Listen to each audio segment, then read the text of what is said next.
Assalamu alaikum. Welcome everyone to my channel. Today I will talk about which appropriate prepositions are used with die. First of all, die off এর meaning হচ্ছে রোগে মারা যাওয়া।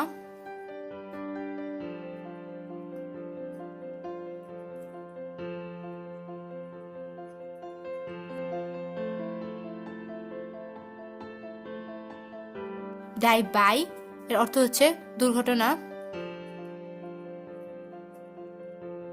বা ইচ্ছাকৃতভাবে মৃত্যু।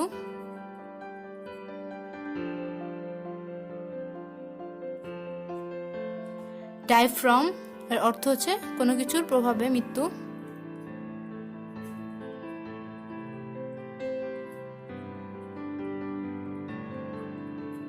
এরপরেরটা হচ্ছে die for এর অর্থ জীবন উৎসর্গ করা।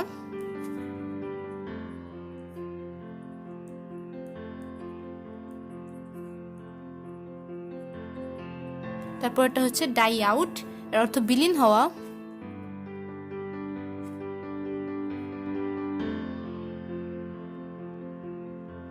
die away এর অর্থ হচ্ছে দুর্বল হওয়া।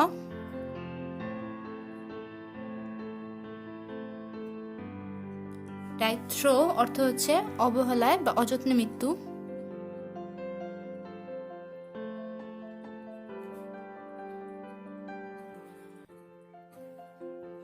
die in অর্থ হচ্ছে স্বাভাবিক মৃত্যুবরণ করা।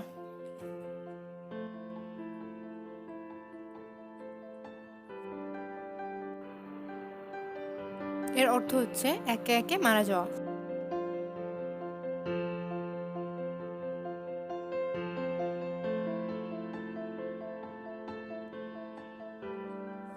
এই প্রিপোজিশনগুলোর অর্থ মনে রাখাটা একটু কষ্টকর, কিন্তু যদি সেন্টেন্সে এর ব্যবহারগুলো দেখা যায় তাহলে সেগুলো মনে রাখাটা অনেকটা ইজি হয়।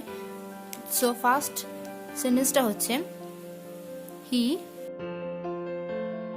ডাইড অফ ডেঙ্গু ফিভার, যার অর্থ হচ্ছে সে ডেঙ্গু জ্বরে মারা গেছে। সেকেন্ড সেন্টেন্সটা হচ্ছে জাকির ডাইড বাই অ্যাক্সিডেন্ট,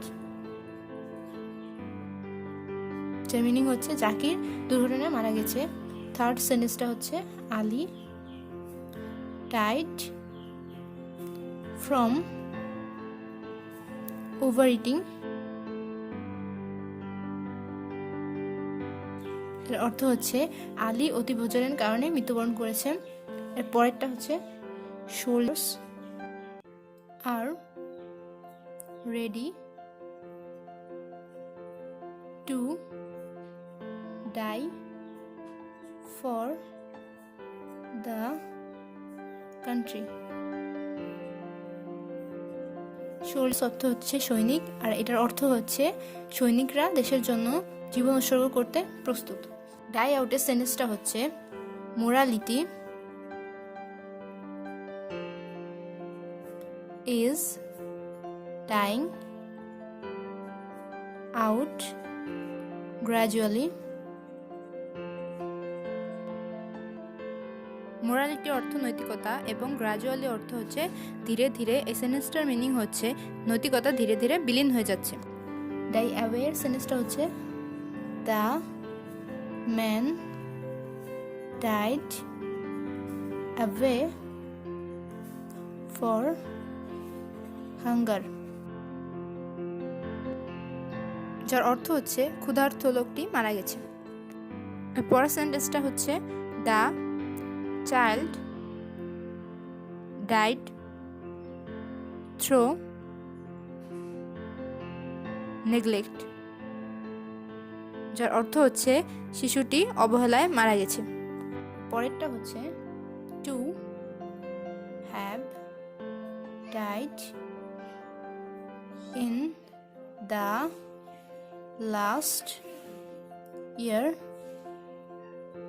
এর অর্থ হচ্ছে দুইজন লোক গত বছর মৃত্যুবরণ করেছে। এর পরেরটা হচ্ছে দ্য প্লান্টস